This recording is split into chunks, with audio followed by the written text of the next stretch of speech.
Max, I want to ask you something. And I want the real answer, not the polished one. That already makes me nervous. But okay. What made you happy this week? Not in general, this specific week. Something real. Okay. Honestly, my coffee this morning. I made it just right. The temperature, the amount of milk, everything perfect. And I sat by the window for about 5 minutes and just enjoyed it. See that? That is what I want to talk about today. 5 minutes and a good coffee? No, well, yes, but what I mean is, when someone asks what makes you happy, most people say things like travel, success, spending time with family, big, beautiful answers. The answers that sound right. The rehearsed answers.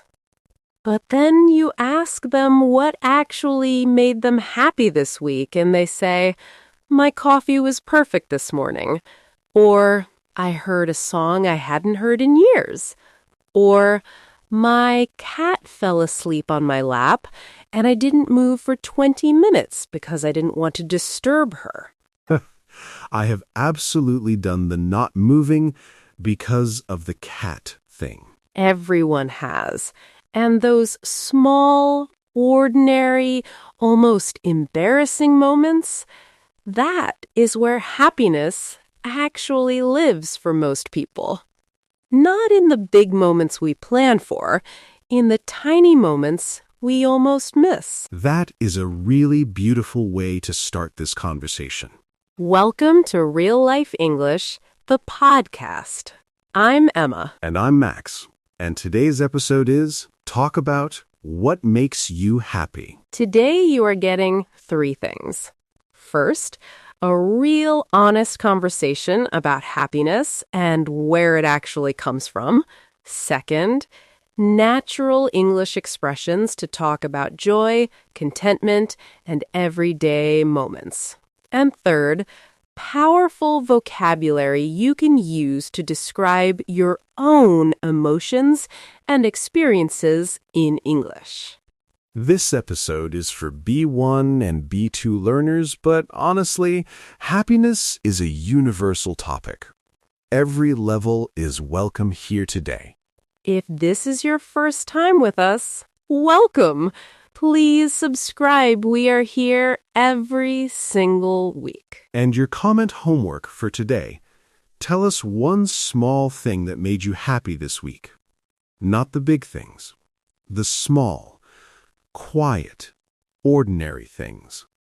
Write it in English in the comments. We read every single. Okay, let's start with the big question. What does happiness actually mean? Oh, starting easy, I see.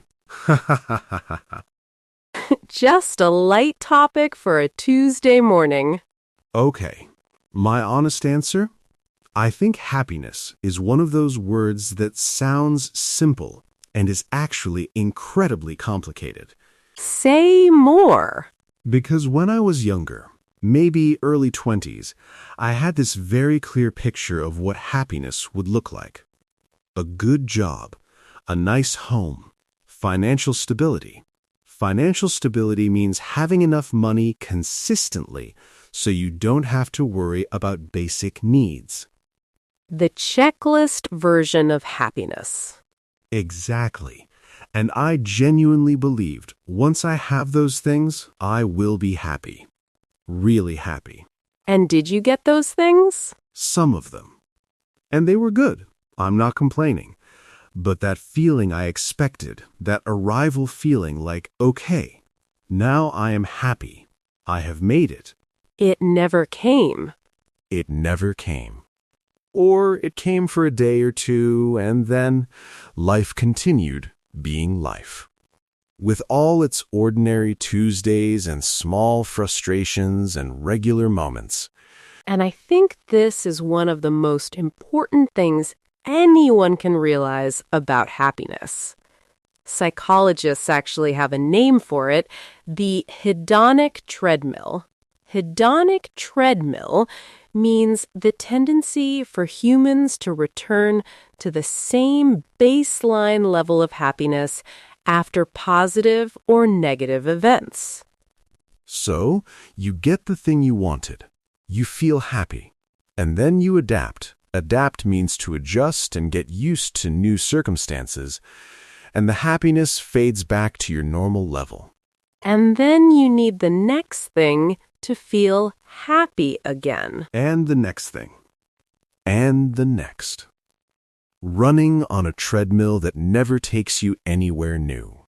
Which explains why people who achieve remarkable things often feel not empty exactly, but surprised that they don't feel as transformed as they expected. Because transformation was never in the thing. It was never waiting at the destination. So where is it? That is the conversation I have been wanting to have for a long time, actually. Because I think the answer is somewhere very unexpected. Tell me. And tell the people listening too, because I think they need to hear this. Tell me. And tell the people listening too, because I think they need to hear this. Okay, so I want to share something a little personal. Please do. There was a period in my life, maybe 2 years ago, when everything on the outside looked fine. Good job, people who cared about me, my health was okay. Nothing was dramatically wrong. But something felt off.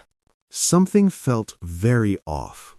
And I couldn't name it for a long time. I just felt flat. Like the color had been turned down on everything. Flat is such a good word for that feeling. Not sad exactly, just not alive. Exactly. Not sad. Just muted. Muted means quiet, subdued, less vivid or intense than it should be, like a sound turned down very low. And what did you do? I started paying attention to the moments when I didn't feel flat. When something flickered, flickered means appeared briefly and faintly, like a candle in wind. Like a tiny light turning on for a moment. Yes. And what I noticed, the flickering moments were never the big things. They were almost embarrassingly small. Like what? Walking home a different way and noticing a tree I had never noticed before. Cooking something and getting the seasoning exactly right. A friend sending me a voice note. A voice note is an audio message, a recording of someone's voice sent through a messaging app. A friend sending me a voice note just because they heard a song that reminded them of me. Oh, the voice note thing. There is something about someone sending you a voice note out of nowhere that feels so seen. Yes, like you were in someone's head for a moment. Not because they needed something, just because something reminded them of you. That is genuinely one of the nicest feelings. And none of these things were on my checklist. None of them were things I had planned or worked for or expected. They just happened. They just happened. And I started to think, what if I stopped waiting for the big happiness and started noticing the small, flickering ones? And what happened when you did that? The flatness didn't disappear overnight, but slowly the world started to feel more textured, more interesting, more worth being in. I love that. More worth being in. Like I had been walking through a museum with my eyes mostly closed. And I started opening them. And what I find interesting about everything you just described, none of it required money or success or any particular circumstance. It required attention. Just paying attention to what was already there. Which sounds simple. And is actually one of the hardest things to do consistently. Because we are so conditioned, conditioned means trained over time to expect and respond in a certain way. We are so conditioned to look forward to the next thing, the better version, the improved circumstances. And in looking forward, we walk straight past the present. Every single day.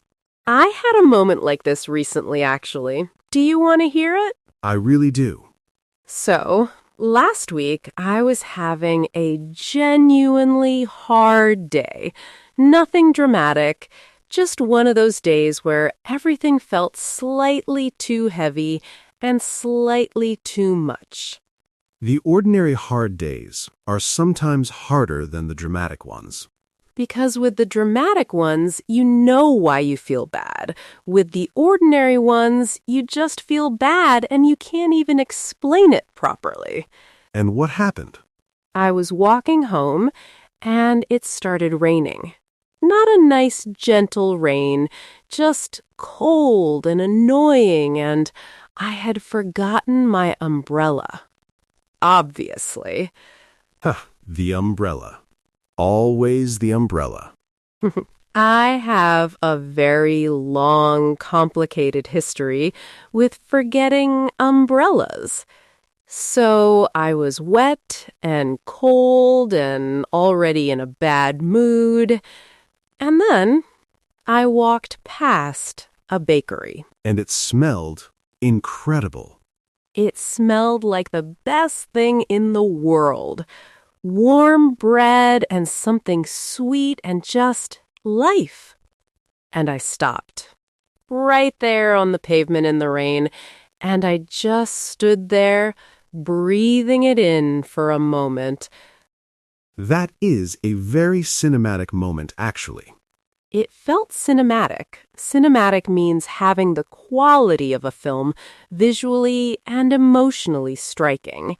Standing in the rain outside a bakery, feeling sorry for yourself, and then suddenly, bread saves you. Bread saves you. I want that on a poster. Put it on the wall. And it did save me a little bit. Not the bread itself, I didn't even go in.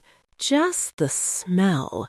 Just that one moment of, oh, there is something beautiful happening right now, even in this bad day. And that is what people mean when they talk about gratitude. Gratitude means a feeling of appreciation and thankfulness for what you have or what you experience. Yes, not gratitude as a performance, not writing a list of things you're supposed to be thankful for, just genuinely noticing when something good is happening, even if it is small, even if it is just the smell of bread in the rain. And I think there are people listening right now who are nodding, because we have all had that moment. Standing somewhere ordinary and suddenly feeling this right now. This is enough. And then it passes, and we forget, and we go back to looking forward. But it was real. It happened. And it will happen again. If we keep our eyes open for it. Okay, I want to talk about something that I think gets in the way of happiness more than almost anything else. What is it? Comparison. The habit of measuring your own life against someone else's. Oh, yes, the comparison trap. And it has always existed. Humans have always compared themselves to their neighbors, their colleagues, their family members, but social media has made it, I don't even know the right word. Relentless. Relentless means continuous, never stopping, never giving you a break. Relentless. Thank you. It has made comparison relentless. You can compare yourself to thousands of people before you have even had breakfast. And these are not your actual neighbors whose real life you can see. These are people's highlight reels. Highlight reel means the best, most impressive, most carefully selected moments of someone's life presented online. So you are comparing your ordinary Tuesday with the dishes in the sink and the tired eyes and the unfinished work to someone else's best moment of the month. And your ordinary Tuesday loses every time. Every single time. And I want to push back on one thing here, though. Go ahead. I think sometimes comparison can be useful. Looking at someone who has built something you admire, that can be genuinely motivating if you use it as inspiration rather than as a measuring stick. The difference between I want to work towards something like that and I am not enough because I don't have that. Exactly. One comparison gives you direction. The other just gives you pain. And the one that gives you pain, the I am not enough kind, that is almost always based on incomplete information anyway. Because you are never seeing the full picture. Never. The person whose life looks perfect on the screen, they also have their ordinary hard Tuesdays. They also forget their umbrella. They also have dishes in the sink. They just don't post those. Nobody posts the dishes. Nobody. And I think the other thing that gets in the way of happiness, and this one is more internal, is the habit of postponing happiness. Postponing means pushing something to a later time, deciding it will happen in the future instead of now. I will be happy when. I will enjoy my life when. When I lose the weight. When I get the promotion. When things calm down. When I have more money. When I finally feel ready. And the when keeps moving. Always moving. Because there is always another when waiting behind the current one. And the life you are living right now, the only one you actually have, passes by while you wait for the conditions to be right. And the conditions are never perfectly right. Life is always a little messy and a little complicated and a little unfinished. So the question is not, when will my life be good enough to enjoy? The question is, what in this imperfect, unfinished, slightly messy life is actually worth enjoying right now? And when you ask that question seriously, the answers are usually there. Quiet and small and easy to miss. But there. A good coffee by the window. A tree you had never noticed. A voice note from a friend. Bread in the rain. Bread in the rain. Always the bread. Let's zoom out for a moment. Because happiness is one of those topics that feels universal, and is, but it also looks quite different depending on where you grew up and what your culture taught you about it. In some cultures, happiness is seen as something very personal. Your individual joy, your personal fulfillment, your own dreams and goals. But in many other cultures, happiness is fundamentally collective. Collective means belonging to or shared by a group, not just an individual. Your happiness is your family's happiness, your community's happiness. And I think both of these ideas have something real and important in them. The research on happiness actually supports both. Individual fulfillment matters. And belonging and connection matter just as much, sometimes more. There are studies that show people in collectivist cultures that prioritize the group over the individual, often report strong feelings of meaning and connection even when personal freedom is limited. And people in highly individualistic cultures sometimes report high personal freedom but deep loneliness. So neither approach has all the answers.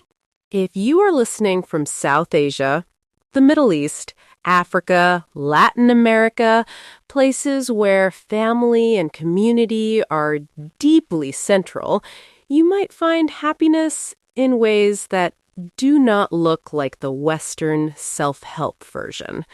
And that is not a lesser version. It might actually be a richer one. The happiness that comes from belonging somewhere, from being known by people who have known you for years, from a table full of people and noise and food and the particular kind of chaos that only happens with people you love. That chaos is actually a form of abundance.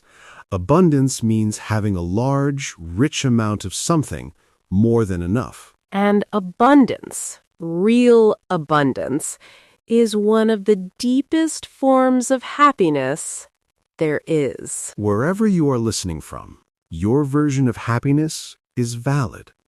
Your small moments are real.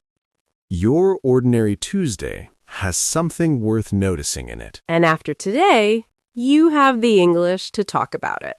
All right, here is your practical framework for today. We are calling it the Happiness Vocabulary Map. 5-sentence starters you can use to talk about happiness in natural English. 5 starters. And each one unlocks a different kind of happiness conversation. Starter 1. Talking about small joys. Use this. One small thing that genuinely makes me happy is, for example, one small thing that genuinely makes me happy is the first 5 minutes of quiet in the morning before anyone else wakes up. Starter 2. Talking about unexpected happiness. Use this.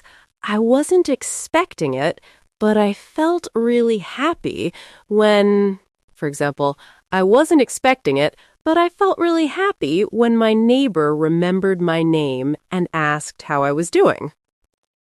Starter 3. Talking about what takes happiness away. Use this.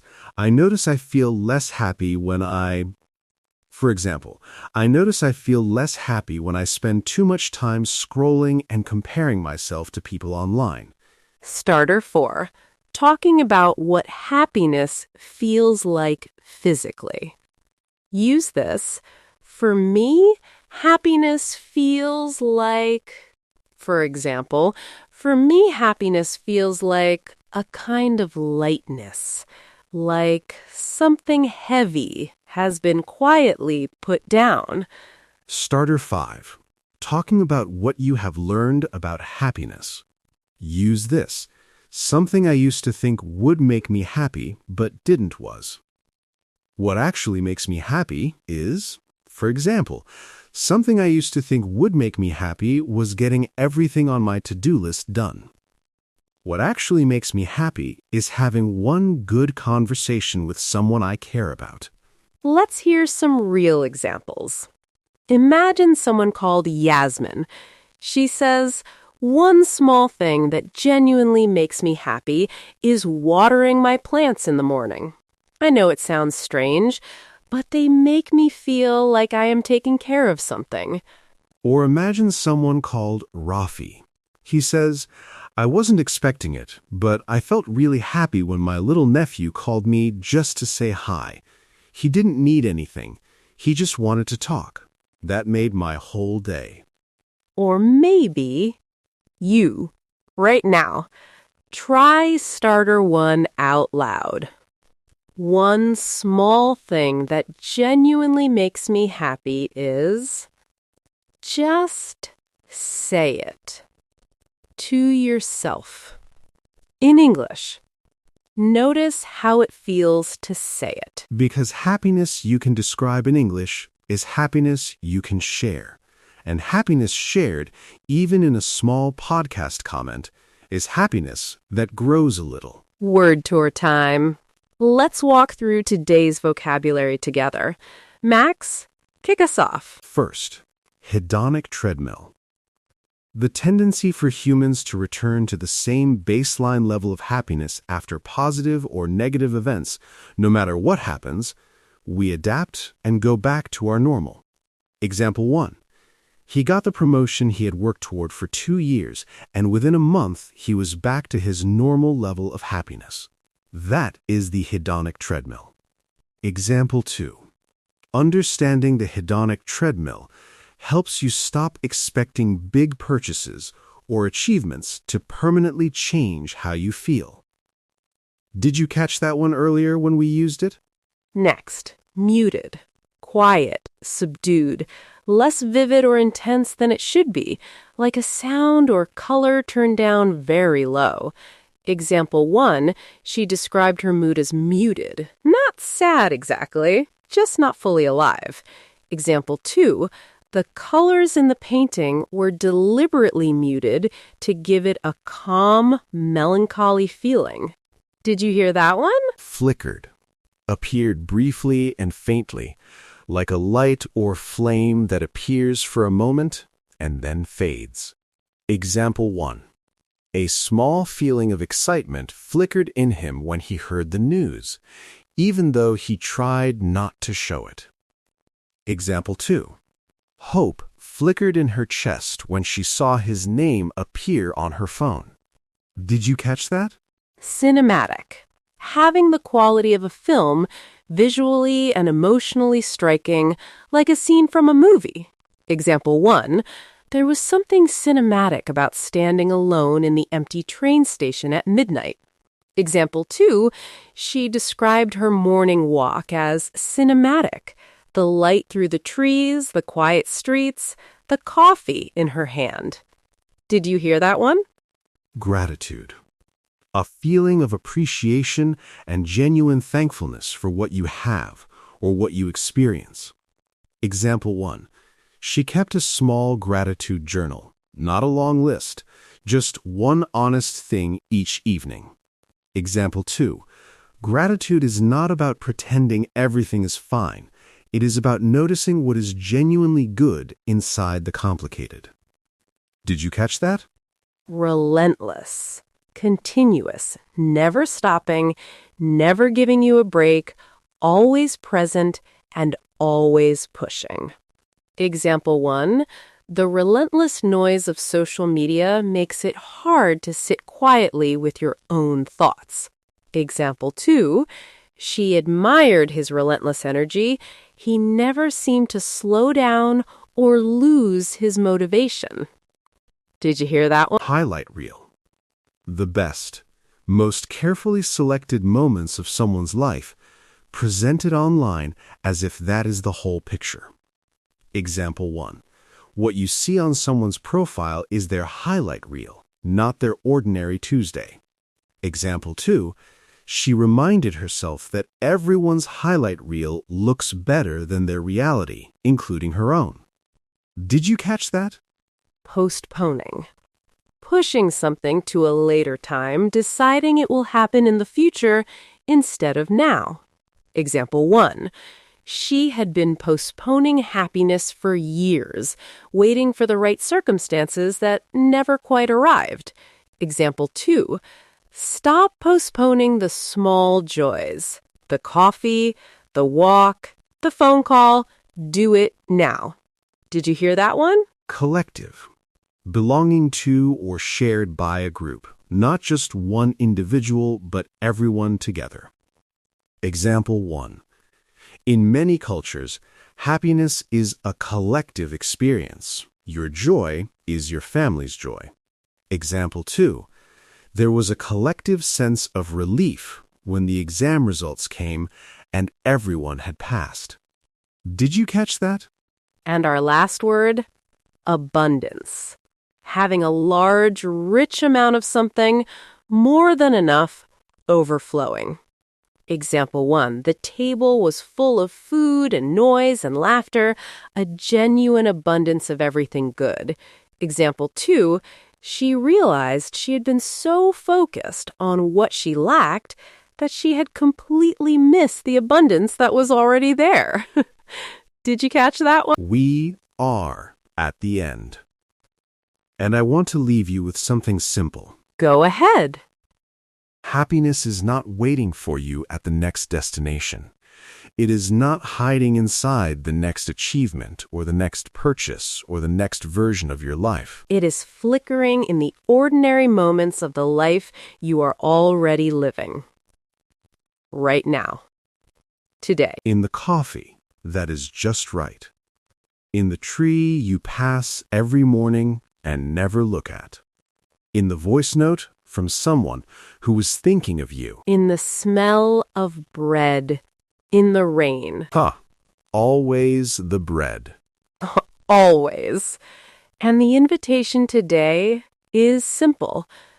Just notice one small thing, one flickering moment, and let yourself feel it fully instead of rushing past it. Because a life full of noticed small moments, that is actually a very rich life. Your comment homework: tell us one small thing that made you happy this week. Not the big things, the small, quiet, ordinary things. Write it in English. We read every single comment, and honestly, reading your comments makes us happy. It really does. And if this episode gave you something real today, share it with one person.